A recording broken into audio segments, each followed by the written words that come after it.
அனைவருக்கும் வணக்கம்.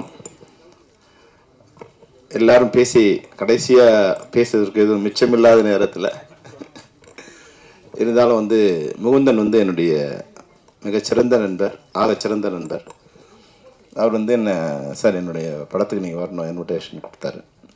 நான் நிச்சயமாக வரேன்னு சொல்லி இங்கே வந்த பிறகு இந்த விழாவில் கலந்துட்ட பிறகு அவர் என்கிட்ட ஒரு விஷயம் சொன்னார். உண்மையிலேயே அது தமிழ் சினிமாவில் இது வரைக்கும் ஒரு நடக்காத ஒரு பிரம்மாண்டமான ஒரு விஷயம். அதை நான் சொன்னால் நல்லா இருக்காது. அந்த படம் ரிலீஸ் அவர் வேலை சக்ஸஸ் மீட் என்ன கூப்பிட்டாரோ அந்த விஷயத்தில் சொல்கிறேன். அப்போ நிச்சயமாக ஏன்னா ஒரு மிகச்சிறந்த கலைஞன் எப்படி மிகச்சிறந்த கலைஞனாக வரான்னா, எதுவுமே இல்லாதப்போ ஒரு பிரம்மாண்டமான விஷயத்தை சாதிக்கிறவன் தான் மிகச்சிறந்த கலைஞன். கலைஞனுக்கு முதல்ல எது பெரிய விஷயம்னா பணம் இல்லை, அறிவு தான் மிகப்பெரிய விஷயம். பணம் இருக்கும்போது பிரம்மாண்டமாக இருக்கலாம், பணம் இல்லாத போது அறிவால் பிரம்மாண்டமாக யோசிக்கலாம். அப்போது இந்த பிரம்மாண்டமான படத்தை இன்னைக்கு தயாரிப்பாளர் ஆங்கருக்கு முதல்ல செட்டில்மெண்ட் பண்ணுற அளவுக்கு வசதியாக வச்சிருக்காருன்னா அது எனக்கு தெரிஞ்ச முதல் டைரக்டர் இவர் தான். நான் ஒரு 10 வருஷமா இந்த ஏறக்குறைய ஒரு 2000 திரைப்படங்களுக்கு நான் கலந்துக்கிட்டு இருக்கேன். 2000 திரைப்படம் கலந்துட்டு இருக்கேன். அதில் ஒரு இயக்குனருக்கு அந்த தயாரிப்பாளர் செட்டில்மெண்ட் ஆங்கருக்கு பிஃபோர் ஃபங்க்ஷனுக்கு கொடுத்தது இதுவாக தான் இருக்கும்னு நினைக்கிறேன். அண்ணாதர அதுபோல் ஒரு தயாரிப்பாளர் அழகாக பிளானாக எழுதிக்கிட்டு எல்லாரையும் விடாமல் படிச்சிருக்கீங்க. அப்போ உங்களுடைய உரையிலேருந்து நான் ஒன்று தெரிஞ்சுக்கிட்டேன், நீங்கள் படத்தையும் நீங்கள் அவ்வளோ பிளான் பண்ணி தான் எடுத்திருப்பீங்கன்னு நினைப்பேன். பட்ஜெட்லேருந்து அதை வேற ஒருத்தர்கிட்ட எதிர்பார்க்காம என்ன செலவோ அந்த செலவுக்குள்ளே பணத்தை சரி பண்ணி கொண்டு ஒரு குறுகிய காலத்துக்குள்ளே நீங்கள் இந்த படத்தை சிறப்பாக பண்ணியிருக்கீங்க. உங்களுக்கு என்னுடைய வாழ்த்துக்கள். அண்ணாதுரை, எங்களுக்கும் நீங்கள் எந்த பேலன்ஸும் இல்லை, எங்கள் தொழிலாளர்களுக்கும் எந்த பேலன்ஸ் இல்லாமல் நீங்கள் படத்தை நீங்கள் வச்சுருக்கீங்க. உண்மையில் முகுந்தனுக்கு மிக மிக பெரிய வாழ்த்துக்களை சொல்லணும். அவங்களுக்கு இந்த மேடையில் வந்த பிறகு எனக்கு தெரிஞ்சது அந்த விஷயத்தை இவங்க எல்லாம் சேர்ந்ததால தான் பண்ண முடியுது. முகுந்தனால் ஒரு கேப்டனுக்கு எது மிகப்பெரிய வெற்றி கொடுக்கும்னா அவனோட படை தான் வெற்றி கொடுக்கும். அப்போ ஒரு இயக்குனருக்கு அவங்களுடைய டெக்னீஷியனும் ஆர்டிஸ்ட்டும் தான் அந்த படம் வெற்றி அடையிறது மிகப்பெரிய பலமாக இருப்பாங்க. இந்த அணி மிகப்பெரிய பலமான ஒத்துழைப்போட இயக்குனர் கொடுத்துருக்கு. அது இந்த திரையில் பார்க்கும்போது எனக்கு ரொம்ப நல்லா தெரிஞ்சுது. அந்த வகையில் இந்த படம் மிக பிரம்மாண்டமான வெற்றி அடையும். இதில் நடித்த எல்லாரும், ஒர்க் பண்ண எல்லாருமே ஒரு விஷயத்தை மட்டும் நல்லா தெரியும். இப்போது எனக்கு ரொம்ப பிடிச்ச இசையமைப்பாளர் ஸ்ரீகாந்த் தேவா. அவரோட படம் பண்ணக்கூடிய வாய்ப்பு எனக்கு இல்லை. ஆனால் ஸ்ரீகாந்த், நீங்கள் மிகச்சிறந்த டெக்னீஷியன். ஆனால் கொஞ்சம் சின்ன அலட்சியம் இருக்கும்னு எனக்கு தோணுது. எப்படின்னா, நீங்கள் ஃபர்ஸ்ட் கிரேடில் இருக்க வேண்டிய ஒரு ஏஆர் ரகுமான் மாதிரியோ இல்லை அனிருத் மாதிரியோ இளையராஜா சார் மாதிரியோ ஃபர்ஸ்ட் கிரேடில் இருக்க வேண்டியவங்க நீங்கள். ஆனால் அவ்வளோ டேலண்ட் நான் நிறைய உங்களை பார்த்துருக்கேன். அந்த ஸ்டேஜில் நீங்கள் பண்ணுற பர்ஃபார்மன்ஸ், அந்த எனர்ஜி இருக்கு இல்லைங்களா, எந்த மியூசிக் டைரக்டருக்குமே இல்லை. அவ்வளோ எனர்ஜி இருக்குது, அவ்வளோ அழகாக நீங்கள் பண்ணுறீங்க. அப்போ நீங்கள் எதை மிஸ் பண்ணுறீங்கன்னு எனக்கு தெரியல. அப்போ நீங்கள் தயவு செய்து கடவுள் உங்கள் பெரிய வரத்தை கொடுத்துருக்காரு. அதனால் நீங்கள் மறுபடியும் அந்த ஃபர்ஸ்ட் கிரேட் லெவலில் நீங்கள் வரணும். நீங்கள் ஃப்ரீயாக கூட பண்ணுங்கள். ஏன்னா அந்த அவர் பணம் இல்லைன்னு சொன்ன உடனே நீங்கள் அழகாக கிட்டார்லேயே வச்சு அது அந்த சாங் பண்ணியிருக்கீங்க. உண்மையாக நான் கேட்கும்போது இனி எப்போ நீ இல்லாவே அது மாதிரி அதை கேட்கும்போது என்ன ஒரு சந்தோஷம் கிடைச்சிதோ அது மாதிரி கிடைச்சிருக்கு. அதனால தயவுசெய்து நீங்கள் மிகச்சிறந்த இசையமைப்பாளர், அதில் எந்த சந்தேகமும் இல்லை. ஏன்னா சிவகாசியை விட பெரிய பாட்டு யாரும் போட போகிறதில்ல. ஆனால் அந்த ரேஞ்ச் இருக்கு இல்லைங்களா, அந்த ரேஞ்சை நீங்கள் ரீச் ஆகணும்னு நான் உங்களை தயவுசெய்து வேண்டிக்கிறேன். ஏன்னா யூ ஆர் கேப்பபிள். அது மாதிரி சொன்னேன். அது மாதிரி அடுத்து தீபா பார்க்கும்போது என்னென்னா, படம் பார்த்து ஒருத்தர் வியக்கிறது வேற, ஆனால் பழகும்போது ஆராதியா என்ன பேசினாங்களோ அதை தான் தீபாவும் பேசினாங்க. ஆனால் கேட்குறவங்களுக்கு ஆராதியா மேலே கோபம் வரும், தீபா மேலே கோபம் வராது. அதை வழிமொழிஞ்சிட்டு இப்படிலாம் தான் மக்கள் இதெல்லாம் கரெக்டு, ஆனால் மனசுக்குள்ளே வச்சுக்கணுமா அப்படின்னாங்க. அது பழைய காலம்மா. மனசுக்குள்ளே வச்சுக்கிறதுலாம் பழைய காலம், அதெல்லாம் முடிஞ்சிடுச்சு. இன்னைக்கு 2 விஷயத்தில் நம்ம வெளியே வரலாம். ஒன்று, நம்மளுடைய அந்த பர்ஃபார்மன்ஸ் கிடைக்கக்கூடிய வாய்ப்பு கிடைச்சா வெளியே வரலாம். இல்லை இது போல மேடையில் தான் யாருங்கிறத, நான் இவ்வளோ எனர்ஜி என்கிட்ட இருக்கு, இதை நீங்கள் பயன்படுத்தலை, நீங்களாம் தான் நான் முட்டாள், நான் என்னை பயன்படுத்தலை அப்படிங்கிறது இருக்கு இல்லையா, அதுக்கு ஒரு தைரியம் வேணும். சும்மா அடங்கி இருக்கிறது இனிமேலும் அது மாதிரி தேவையில்லை. ஆனால் நாங்கள் தேடும்போது நீங்களாம் கிடைக்கலாமா? நான் ஏன்னா செம்பருத்திக்கு 16 ஹீரோயின் போட்டு படம் எடுத்தேன். யாருமே எனக்கு செட் ஆகல. நான் தமிழ்நாடு முழுக்க ஒரு 6 மாதம் தேடி தேடி தேடி, ஏன்னா எனக்கு பிளாக் கலரில் தான் ஒரு பொண்ணு வேணும், மீனவ பெண்ணாக வேணும். எனக்கு சரியா யாரும் வந்து பிடிக்கல. நான் வந்து சரியா செட் ஆகலை. ஏன்னா தமிழ்நாட்டிலேருந்து வர்ற பெரும்பாலான குடும்பங்கள்லேருந்து வர்றவங்க இப்போ வந்து மாறிடுச்சு. இப்போ இருக்கிற யூத்துக்கு வந்து இப்போ கல்யாணம் பண்ணி ஹீரோயின் நடிக்கிறாங்க, பாய் ஃப்ரெண்டோட ஷூட்டிங் வராங்க. நீங்கள் பழைய காலத்து இதில் இருக்கீங்க. இன்னைக்கு பாய் ஃப்ரெண்டோட தான் பெரும்பாலான ஹீரோயின்ஸ் பாய் ஃப்ரெண்டோட தான் வராங்க. அதனால் நீங்கள் அந்த கவலையெல்லாம் படாதீங்க. நீங்கள் பாய் ஃப்ரெண்டாக தான் நீங்கள் பாய் ஃப்ரெண்டோட வரலாம். ஏன்னா அது நாங்கள் வரும்போது நாங்கள் ஃபஸ்ட் பண்ணும்போது நாங்கள் லவ் பண்ணுறோன்னு உலகத்துக்கு சொல்லிட்டோம். அதனால நானும் வந்து 16 படம் டைரக்ட் பண்ணேன். ஒய்ஃபும் வந்து ஏற்கனவே 150 படம் நடிச்சிட்டாங்க. ஆமாம், அப்போ பாய் ஃப்ரெண்டாக தான் வந்தேன். எனக்கு எனிமீஸ் வந்துட்டானுங்க. ஏன்னா ஹீரோ தான் ஹீரோயினை காதலிக்கணும், நான் டைரக்டரை காதலிச்சுட்டு இருக்காங்கிற மாதிரி ஒரு எனிமிட்டி வந்துடுச்சு என் மேலே. அதனால அதை பற்றி நீங்கள் கவலைப்படாதீங்க. அது போல் இந்த டேஞ்சர் மணி நீங்கள் டேஞ்சர் யார் கொடுக்கணும்னா உங்கள் கொடுக்குற டஃப் வந்து உங்களுக்கு சன் மாஸ்டர் கொடுக்கணும். பேரில் டேஞ்சர் வச்சுக்கூடாது, இப்போ ஃபைட்டில் டேஞ்சர் இருக்கணும். ஏன்னா இன்னைக்கு வந்து ஏஐ வளர்ந்த பிறகு நீங்கள் எந்த பிரம்மாண்டமான ஸ்டண்ட்டு நீங்கள் எடுக்கலாம். எங்கிட்ட பட்ஜெட் இல்லை, இப்போ 2 நாள் எடுக்க சொன்னாங்க, 1 நாள் எடுக்க சொன்னாங்க, அப்படிலாம் கிடையாது. சுயம்வரம்னு ஒரு படம் 2 மணி நேரத்தில் பிரபுதா ஒரு பாட்டு எடுத்தார், 20 நாள்லேயே ஒரு பாட்டு எடுத்தார். அப்போது உங்களால் எடுக்க முடியும். டெக்னீஷியன் நினச்சா எது ஒன்றாலும் பண்ண முடியும். அதனால் டேஞ்சர் மணி நீங்கள் மிகப்பெரிய ஸ்டன் மாஸ்டராக வரணும். நிச்சயமாக அதுக்கு உண்டான வாய்ப்பு உங்களுக்கு இருக்குது. அதனால் கவலையப்படாதீங்க. You are going to rock the cinema industry. அது மாதிரி எனக்கு ரொம்ப பிடிச்ச ஒரு பெண்மணி வந்து நம்ம ஷக்கீல். அவங்க படம் ஒர்க் பண்ணதில் ஒரே ஒரு படத்துக்கு சான்ஸ் கேட்க நம்ம சரஸ்வதி கூப்பிட்டு வந்தாங்க, சிஆர் சரஸ்வதி கூப்பிட்டு வந்தாங்க. உங்களையும் உங்கள் சிஸ்டர் வரும்போது அதனால அப்போ யூஸ் பண்ண முடியல. ஆனாலும் அதுக்கப்புறம் படம் பண்ணதுக்கப்புறம் ஒரு தைரியமாக இப்போ ஆராதியா என்ன பேசினாங்களோ அது ஆமாண்டா என்ன இப்போ அப்படி ஒரு கேள்வி கேட்க உனக்கு தகுதி இருக்கா, என்ன குறை சொல்ல உனக்கு தகுதி இருக்கா, ஏசுநாதா சொன்ன மாதிரி யாரா யோகியம் முதல் கல் எடுத்தாடிங்கிற மாதிரி அந்த தைரியத்தோட ஒரு பெண் எதிர்த்து நின்னது எனக்கு தெரிஞ்சு நீங்கள் தான்மா. நீங்கள் என்ன படம் பண்ணீங்க, எப்படி பண்ணீங்க, அது வேறு விஷயம். ஆனால் அந்த தைரியத்தோடு நின்று தான் நின்னது மட்டும் இல்லாமல் தன்னை போல வந்து கிளாமரா பண்ணுற எல்லா ஆர்டிஸ்டையும் வர வச்சு அவங்களுக்கு வந்து நீ பயப்படாத, நான் உனக்கு துணையாக இருப்பேன்னு சொல்லக்கூடிய, ஏன்னா பயந்து ஒதுங்கிடுவாங்க, நமக்கு எதுக்கு வம்பு அப்படின்னு நினைப்பாங்க. ஆனால் அவங்களுக்கு கூட நீங்கள் வந்து ஒரு தோழியாக சகோதரியாக இருந்து நீங்கள் பண்ணுறீங்க. அதுக்கு உங்களுக்கு என்னுடைய வாழ்த்துக்கள். அந்த வகையில் எல்லாருக்குமே அது மாதிரி வந்து உண்மையாகவே சமீபத்தா நீங்கள் வந்து பிரம்மாண்டமாக சண்டை போட்டிருக்கீங்க. நிச்சயமாக எல்லாரும் சொன்னாங்க நீங்கள் நல்ல ஹீரோயினை வரக்கூடிய வாய்ப்பு இருக்குது, ஆக்ஷன் ஹீரோயினை வரலாம். ஏன்னா அதுக்கு தான் கொஞ்சம் ஒரு காம்படிஷன் இல்லாமல் இருக்குது. அதனால் நீங்கள் தனிக்குதிரையாக நீங்கள் அதில் வின்னிங் வரலாம். கடைசியாக சொன்ன மாதிரி ஆனந்தராஜை பற்றி நான் சொல்லணும். ஏன்னா எல்லாரும் சொன்னாங்க இல்லையா, நான் பெரிய பையனாக இருக்கும்போது அவனும் பெரிய பையனாக இருந்தான். நாங்கள் 2 பேரும் கிளாஸ்மேட்ஸு. ஃபிலிம் இன்ஸ்டியூட்டில் 42 வருஷம் ஆயிடுச்சு. நானும் அவனும் ஜாயின் பண்ணி 42 வருஷம் ஆயிடுச்சு. அதனால எல்லாரும் சொன்னது உண்மைதான். ஏன்னா அவங்க படம் பார்க்கும்போது 18 வயசுல படம் பார்த்துருப்பாங்க. அப்போ ஒன்று பெரிய ஆளாக நினச்சிருப்பாங்க. அப்போ உனக்கு 20 வயசுங்கிறது அவனுக்கு தெரியாது.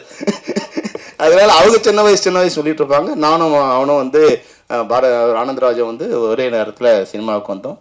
எங்கள் 2 பேரையுமே யாரும் மதிக்க மாட்டாங்க. அதுதான் எங்கிற. ஏன்னா வந்து நான் ரொம்ப தின்னாக இருப்பேன். அது இல்லாமல் ரொம்ப மிடில் கிளாஸில் வந்தது. வெறும் சட்டையோ பேண்ட்டோ எதுவும் பெரிய வசதி இல்லாமல் அப்படியே இருப்பேன். இப்போ அப்படி தான் இருக்கேன். அப்போ ஒன்றும் ரொம்ப மோசமாக இருப்பேன் வச்சு.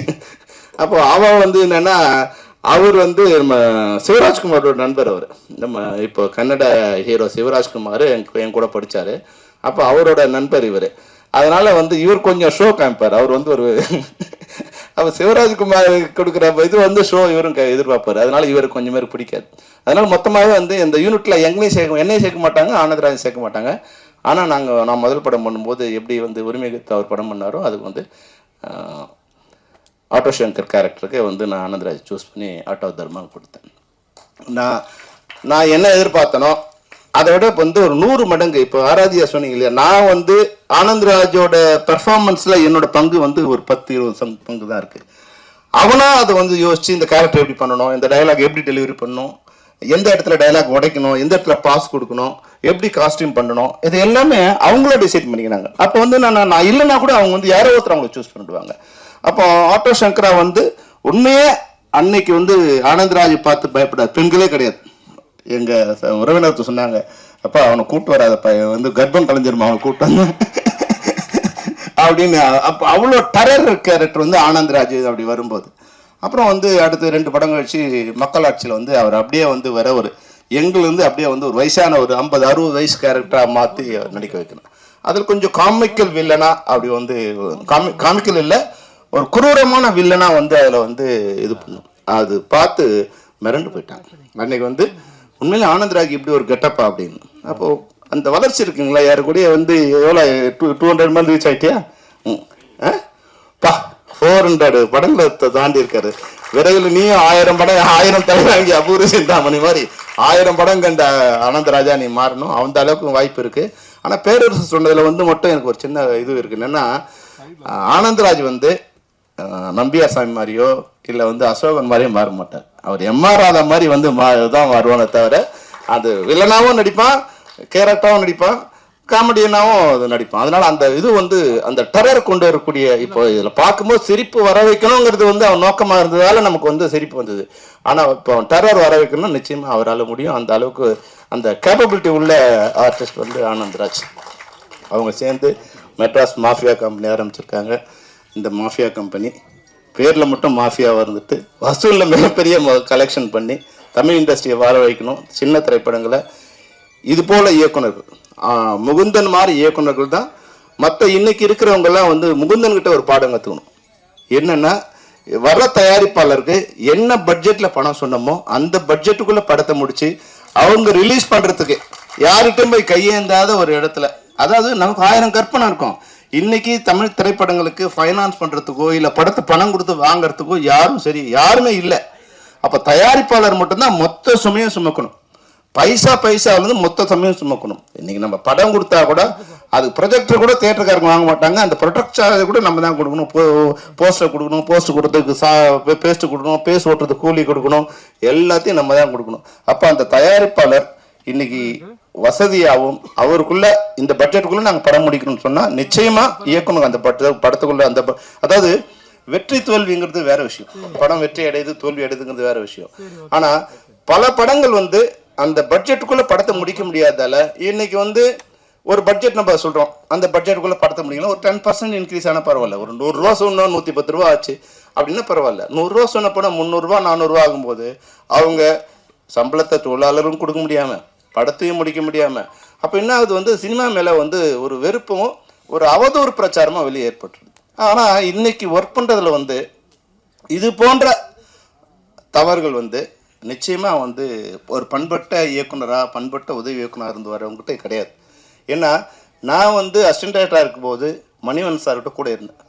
அப்போது ஒரு கதையை உருவாக்கும் போது அந்த கதை எப்படி ஆரம்பித்து எப்படி கதையாக வந்தது அந்த ட்ராவலில் நான் அவங்களோட இருக்கேன். அப்போது எனக்கு வந்து ஒரு அறிவு இருக்குது, என்ன மாதிரி கண்டென்ட் எடுத்து எதெல்லாம் செதுக்கி ஒரு கதையாக கொண்டு வந்தாங்க. அந்த கதையை வந்து ஷெட்யூல் போடும்போது அதை எப்படி சீனாக பிரித்து எப்படி ஷெட்யூல் போட்டாங்க. அப்போ நாங்கள் டைரக்டரோடு இருக்கோம். அதுக்கப்புறமா வந்து அதை ஷூட் பண்ணும்போது அந்த சீனை எப்படி உடைச்சி ஒரு ஷார்ட்டாக எப்படி எடுத்தாங்க, எந்த ஷார்ட்டில் எப்படி வந்தது. அப்போ நாங்கள் எடிட்டிங் போகிறோம். அப்போ ஒரு ஃப்ரேமை நாங்கள் பார்க்குறோம். அந்த ஒரு இதுவும் நாங்கள் ஏபிசிடி கற்றுக் கொடுக்குற மாதிரி நாங்கள் வேர்ட்ஸை வந்து எப்படி வந்து ஆல்ஃபாபெட்லேருந்து வேர்ட்ஸை பில்ட் பண்ணுறோமோ அது மாதிரி அந்த ஷார்ட்ஸை நாங்களே அதை வந்து எடிட் பண்ணுறோம். அதை நாங்கள் சேர்த்து ஒரு சீனாக நாங்கள் பார்க்குறோம். அதை பார்த்த பிறகு நாங்களே ட்ரிம் பண்ணுறோம். அதுக்கப்புறமா தான் டைரக்டர் வர போகிறார். அப்போ ஒரு கதை பேப்பரில் எழுதி அதை உருவாக்கி ஷூட்டிங் பண்ணி ஒரு கோர்வையாக செலுத்தி அது வர்ற வரைக்கும் அசிஸ்டன்ட் டைரக்டருக்கு அது உருவாக்குற தன்மை தெரிஞ்சிருக்கு. அப்போது பின்னாடி அதை டப் பண்ணுறதுலேருந்து டப்பிங் கூட போகிறதுலேருந்து ரீரெக்கார்டிங் வர்றதுலேருந்து மிக்சிங் பண்ணுறதுலேருந்து அனைத்து வகையிலுமே நாங்கள் அவங்களோட இருக்கும்போது அந்த படம் எப்படி வந்து ஒரு குழந்தை மாதிரி 10 மாதத்தில் எப்படி உருவாச்சோ அந்த அறிவு எல்லா துணை இணைத்து இருக்கிறவங்க இருக்குது. இன்றைக்கி வந்து நான் யாருக்கிட்டையும் ஒர்க் பண்ணுறதே இல்லை அப்படிங்கிறத பெருமையாக சொல்கிற ஒரு அவமானமான சுச்சுவேஷன் இன்றைக்கி இருக்குது.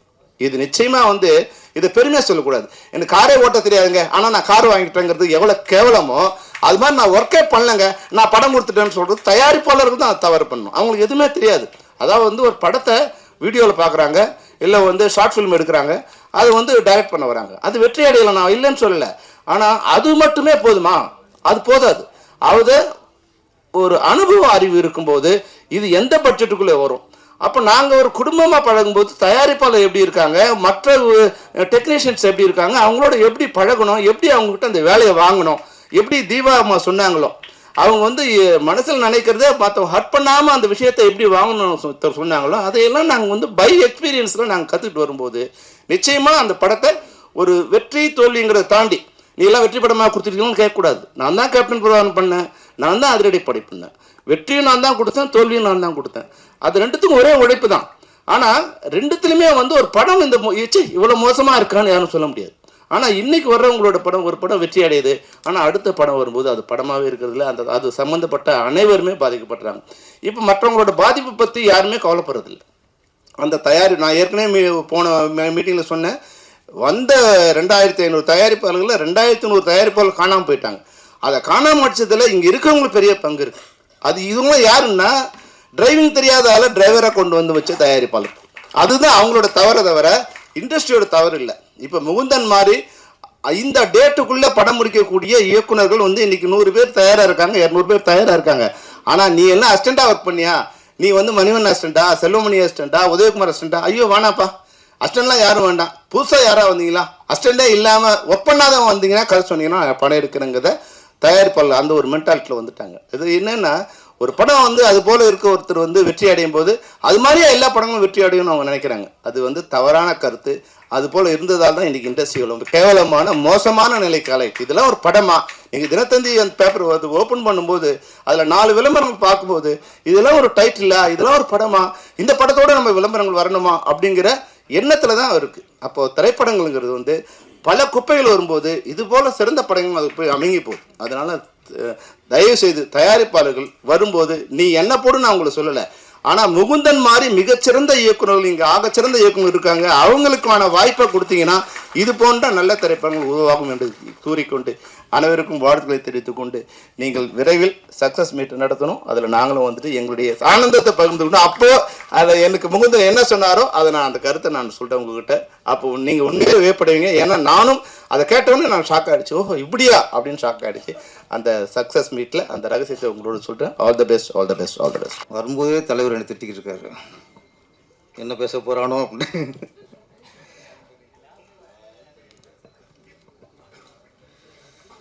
நான் கை குழந்தையாக இருக்கும்போது தியேட்டர் போய் முதல்ல பார்த்த படம் ஆந்திராஜ் படம் தான்.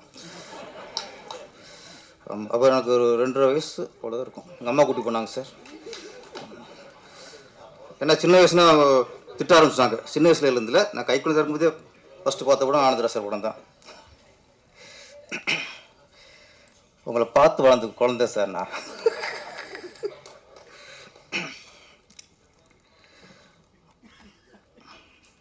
இந்த இன்னைக்கு விழா நாயகன் மதராஸ் மாஃபியா கம்பெனி ஸ்ரீகாந்த் தேவா அவர்கள். அவர் மிஸ்டேட்னு சொல்கிறதா, என் நண்பர்னு சொல்கிறதா, வாடா வாடா தோலான்னு சொல்கிறதா, என்னோட படங்களுக்கு வெற்றிக்கு பக்கவளமாக இருந்தவர். நன்றி சார். கொக்கோ 2 பாட்டு சரி குத்துக்கு அவரை விட்டால் வேறு கெத்து வேறு யாருமே இல்லை. உடனே போட்டுருவார். நம்ம உடங்கெல்லாம் கம்போஸும் உட்காருவோம், சிச்சுவேஷன் சொல்லுவோம், அடுத்த அரை மணி நேரத்தில் லிரிக்ஸோட டியூனோட வந்து சாங் வந்து உட்காந்துரும். மெலோடி சொன்னால் மட்டும் ஏன் படத்துக்கு போட மாட்டார், ரொம்ப தயங்குவார். அது காரணம் சிவகாசி படம், அதில் ஒரு மெலோடி சாங் இருந்துச்சு. இது என்ன புது உறவா, உயிருக்கும் முதல் இரவா. நல்ல மெலோடி சாங்கு. சிவாஜி படத்துலேயே மற்ற பாட்டை விட ரொம்ப ரசித்து மியூசிக் பண்ணார். மற்ற வாடா தோலை, என்னத்தை சொல்லுவனுங்க, அதெல்லாம் ஒரு ரெகுலராக போட்டார். இது மட்டும் ரொம்ப ரசித்து போட்டார். படத்தில் இல்லை, வெக்ஸ் ஆகிட்டார். அதுக்கு அடுத்த படம் உட்காடுறோம், எல்லா பாட்டும் போட்டாச்சு. சார் சொல்லி ஒரு மெலோடி சார், மூஞ்சி செத்து போச்சு அவருக்கு. இவன் மெலோடி கேட்பான், வைப்பானா, வைக்க மாட்டானா. அப்புறம் சார் ஃபாஸ்ட் பீட்லேயே போயிடலாமா சார்? இல்லை சார், எல்லாமே ஃபாஸ்ட் பீட்டில் இருக்குது, ஒரு மெலோடி போடுவோம். தீன் வரல சார் அவருக்கு. எவ்வளோ சொன்னான், வரல. அதுக்காக ஒரு மெலோடி போட்டோம், அதுவும் ஃபாஸ்ட்டாக போட்டார். அதனால் நம்ம இடத்துக்கு மெலோடி போடுறதுன்னா போடவே மாட்டார், வைக்க மாட்டாங்கிற ஒரு நம்பிக்கை. ஆனால் இந்த படத்தில் சூப்பர் மெலோடி. அது 2 குத்துங்கிறது நம்ம ரெகுலர் குத்து. மெலோடி ரொம்ப நல்லா இருந்துச்சு. அவர் ராசி பாருங்கள், பாதியில் ஆஃப் பண்ணிட்டாங்க அதையும். அவர் நினச்சிருப்பார் இது நம்ம ராசியில் பேரரசு ராசி, அது பக்கத்தில் உட்காந்தனால மெலோடி கூட பாதியில் கட் பண்ணிட்டாங்கட்டு. நான் பண்ணல சார், அது என்னமோ. ஆனால் படம் சாங் நல்லா இருந்துச்சு. திருப்பி ஒரு நான் போட்டு கேட்டுறேன். ஆராதியா ஆத்தாடி, யாரா தீயா பேசுறது அப்படின்னா அது ஆராதியா. இன்னைக்கு உங்கள் ஸ்பீச்சு தான். நீங்கள் தீபாக்கெலாம் பயமுத்துவாங்க, நீங்கள் பயந்துடாதீங்க. நீங்கள் உங்களுக்கு என்ன போல்டாக பேசுறதுக்கு ஆடு இல்லை. இப்போ அக்கா சினிமாவில் எல்லாருமே இப்படி பேசினா வாய்ப்பு போயிருமோ, அப்படி பேசினா அவங்க கூட மாட்டாங்களோ, இப்படி பேசினா அரசியல்வாதிகள் பிரச்சனை பண்ணுவாங்களோ, இப்படி பேசினா தேட்டர் கிடைக்காதோ, இப்படி அமைதியாகிறதே நாசமாக போச்சு சினிமா ஃபீல்டு. பேசணும், யாரோ ஒருத்தர் பேசணும். வாய்ப்பு வருது வரல வச்சு செஞ்சிடணும். தமிழச்சி வரும்ல வீரம். ஆமாம், நம்ம நடிப்பில் காட்டுற மாதிரிலையோ பேச்சில் அது தமிழச்சி நம்ம காட்டிடணும். கவலைப்படாதீங்க, கண்டிப்பாக நம்ம இயக்குனர்லாம் ஒரு ஹீரோ போகிறதுக்கு தமிழ்காரனை பார்ப்பாங்க, ஒரு வில்லனை போகிறதுக்கு தமிழ்காரனை பார்ப்பாங்க, துணை நடிகர்லாம் தமிழ்காரனாக இருக்குன்னு பார்ப்பாங்க. கதாநாயகி பார்க்க மாட்டோம். எந்த டேட்டரும் அது வந்து நம்மளுக்கு யார் கரெக்டாக இந்த படத்துக்கு கதையாக இருக்குமோ கரெக்டாக இருக்குமோ அதை போட்டுருவாங்க. சீக்கிரம் நிறைய இயக்குநர்கள் தமிழ் இயக்குநர்கள் உங்களை அழைப்பாங்க, நீங்கள் கவலைப்படாதீங்க. ஓகே. சம்யுக்தா மேடம் கரெக்டாக இருந்துச்சு. உங்களுக்கு அந்த போலீஸ் கட்டப்பு ரொம்ப கரெக்டாக இருந்துச்சு, நல்லா ஆஃப்டாக இருந்தது. ஆந்திராஜுக்கு டப்பு கொடுக்குறோம் சாதாரண விஷயம் இல்லை. ரஜினி சாரே கொஞ்சம் திணறினார் பாட்ஷாவில்னா. கரெக்டாக பண்ணிது, வாழ்த்துக்கள். ஆந்திராஜ் சார் அதான் இப்போ திருப்பி அதே வருது. ஆமாம், சின்ன வயசில் பார்த்தனால ஞாபகப்படுத்திக்கிறேன். கொஞ்சம் நேரம் ரொம்ப வருஷம் ஆக்சுவலாக 30-40 தான் ஞாபகப்படுத்திகிட்டே இருக்கேன். ஆந்திராஜ் சார் வந்து அவர் ஃபஸ்ட்டு வில்லனாக நடிச்சுட்டு இருந்தார் நிறைய படங்களில். அவர் வில்லனாக பண்ண ஒரு படத்தில் நான் அசிஸ்டன்ட் டைரக்டர். சக்தி பராசக்தி, இங்கே குருநாதர் ராமநாதன் சார் படம். சக்தி பராசக்தியில் வில்லன் அவர் தான், ஹீரோவும் அவர் தான். ஆமாம், முதல்ல வில்லன் கலந்த ஒரு கதாநாயகன் விடம் சக்தி பராசக்தி. அதை நான் உதவி இயக்குனராக இருந்தேன். அதனால் சின்ன வயசுங்க அடிவிட்டு போச்சு. இப்போ அதுக்கப்புறம் ஹீரோ ஆயிட்டார், கிழக்கு வெளுத்தாச்சு. ஆமாம், அதில் மியூசிக் வந்து தேவா சார். இப்போ மியூசிக்கு இதில் அவர் தான் ஹீரோ, இதில் மியூசிக் வந்து ஸ்ரீகாந்த் வாசர். நீங்கள் சின்ன வயசாக இருக்கும்போது உங்கள் அப்பா அவருக்கு மியூசிக் போட்டிருக்காரு. நீங்கள் குழந்தையா இருந்து வயசு வந்ததுக்கப்புறம் இப்போ நீங்கள் போட்டுக்கிறீங்க. எத்தனை தலைமுறை தான் பார்க்குறது ஒரு மனுஷன். அவர் நிறைய டைலாக்ஸ், 2-3 டைலாக்ஸ் நல்லா இருந்துச்சு.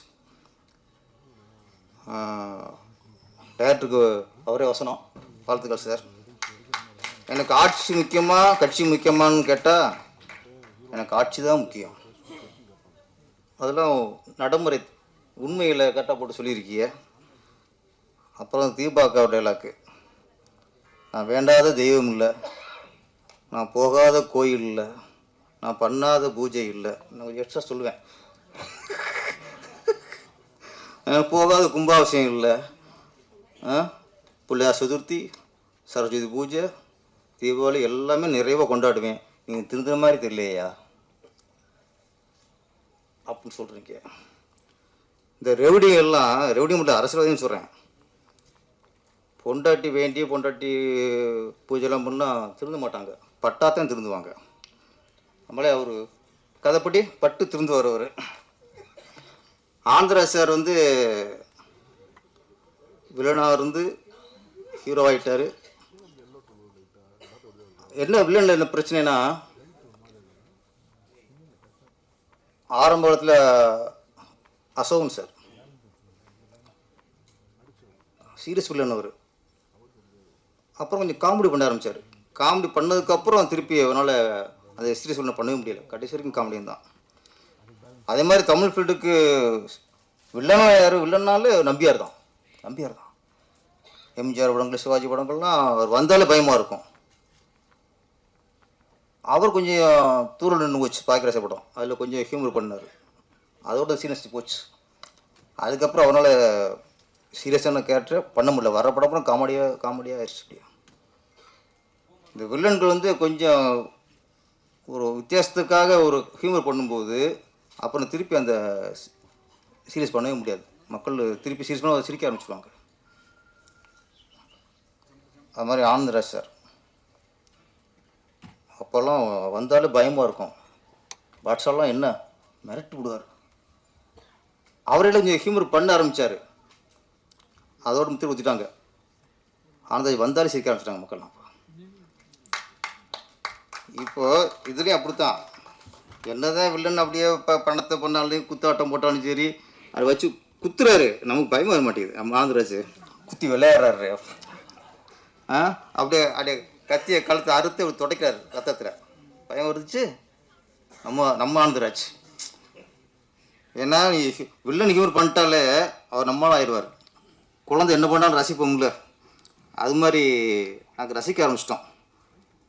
ஆனால் இந்த படத்துக்கு கரெக்டாக இருக்குது உங்களுடைய பெர்ஃபார்மன்ஸு, ஹியூமர் தான் தெரியுது. Madras mafia company, mafia company Madras மட்டும் இல்லை, எல்லா ஊர்லேயும் இருக்குது. கோயம்புத்தூரில் இருக்குது, மதுரையில் இருந்துச்சு, இப்போ இருக்குன்னு நினைக்கிறேன். இப்போ இருக்குன்னு நினைக்கிறேன். மதுரை, திருச்சி, நிறைய எல்லாத்தையும் மாஃபியா கம்பெனி இருக்குது. இந்த படம் ஹிட்டுக்கு அப்புறம் இன்றைக்கி அடுத்து Kovai mafia company, Madurai mafia company, அது ஹிட்டுக்கு அப்புறம் திருச்சி மாஃபியா கம்பெனி, இப்படி தொடர்ந்து மாஃபியா கம்பெனியாக நிறைய கதைகள் இருக்குது.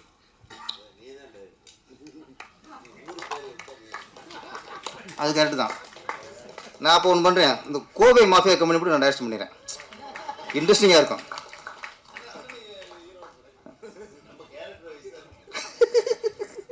அந்த மாஃபியா கம்பெனி தலைவரே அவர் தான். ஆமாம், அவர் ரைட் ஹேண்டாக அவர் ஆனந்தராஜ் நடிப்பார். ஏன்னா ஒரு ஆள் வேணும்ல. கோவை தமிழ் பேசுகிறதுக்குலாம் ஆள் இல்லை அவரை விட்டா. அதை கொஞ்சம் அட்ஜஸ்ட் பண்ணி வச்சுக்குவோம் அவரை. என்னென்னா அவர் ஹியூமர் பண்ண விடக்கூடாது, அப்புறம் காமெடியன் ஆயிடுவார். இப்போயே அப்படி தான் இந்த